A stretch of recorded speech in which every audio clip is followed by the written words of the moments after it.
Welcome to another Nonsense Wars production.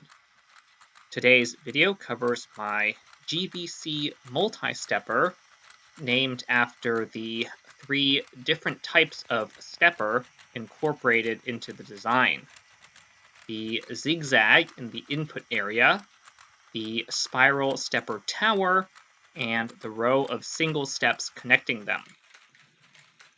The spiral actually began as a variant of my extensible tower, but evolved into something more complicated after I noticed it had mechanical synergy with the zigzag.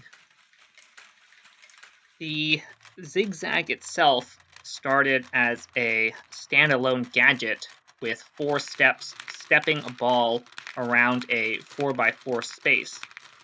We realized that this mechanism could expand to 16 steps in an 8x8 grid and agitate the entirety of a standard-sized GBC input area.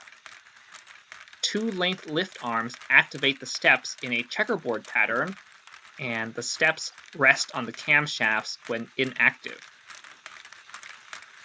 Since the cams start pushing the steps at a fairly aggressive angle, neighboring steps can push into each other and stick, skipping off the cams and making the stepping action less than smooth.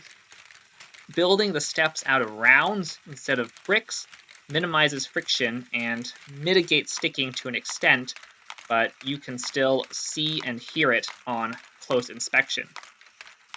Still, the mechanism works well as an agitator, though the zigzag motion does not become apparent until the loading area empties. I did not want to ruin the aesthetic of the zigzag by making it gain altitude, and I could not find a way to reduce the amount of crank beneath the spiral steps. Thus, while the middle steps are very simple, they are necessary to move balls from the low output of the zigzag to the high input of the spiral. They also make space in the middle of the module for the motor, which won't fit underneath the zigzag or the spiral. As I said, I started building the spiral stepper as an improvement on my extensible tower. I wanted a variant without a shell where the stepping mechanism would be more visible and could potentially use fewer parts. Each of the 4 step assemblies has its own crank, but the assemblies opposite of each other move together, effectively making 2 interlocking towers. Individual steps on these towers move balls in a clockwise spiral, hence the name. Originally, I built the step assemblies out of brick, but that made it hard to see the stepping action and the spiral motion. I gave up on simplicity and switched to the current design when it became clear that the multi-stepper would not be a simple module anyway. Nonetheless, the current system of axles, joiners, and Technic plates is extensible, albeit complicated, as the spiral pitch is 4 bricks, which doesn't divide easily into axle lengths.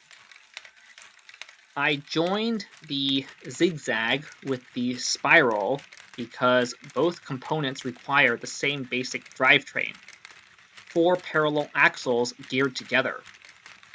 Also, all the individual steps only activate once per revolution, so the entire module, including the connecting stepper, can run off just 4 shafts and 4 gears, minus any additional drivetrain required for reduction.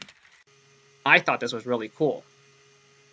The final drivetrain has 21 cranks across the 4 axles, joined by 4 16-tooth gears.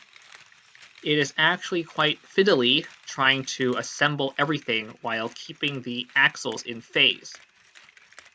Power comes from an M motor with a net gear ratio of 1:5. The spiral towers balance each other, but the zigzag steps do not. So there is a small counterweight, but I don't think it helps, partly due to design and partly due to aforementioned skipping. The counterweight is geared up 2 to 1, since one set of steps in the zigzag activates every half revolution of the main axles. Finally, the module has a loose factory theme because I didn't do it for the slide and spin.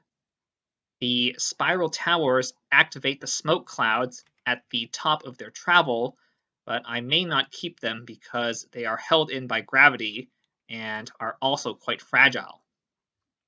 The zigzag steps are also held in place by gravity, so the lid greeble above the input area has both aesthetic and functional purposes. On that note, this is the end of the video, so have a nice day.